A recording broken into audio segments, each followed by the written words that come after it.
Welcome back to another technical deep dive here in the debug zone. Today, we're tackling a big question and breaking it down with insights from other users. Hopefully, this clears up some misconceptions and helps you get the answer you need. So, buckle up, stay a little curious, and let's jump right in.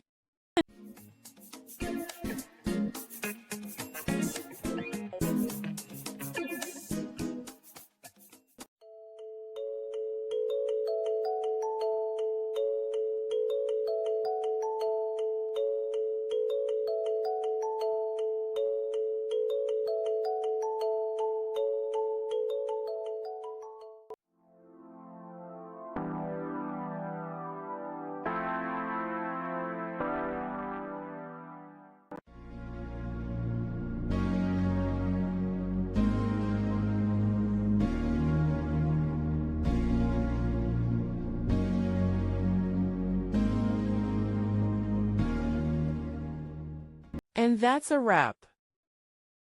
I hope you found the answer you were looking for. If you did, take a second to hit that subscribe button. It really helps out. And let me know in the comments which solution worked best for you.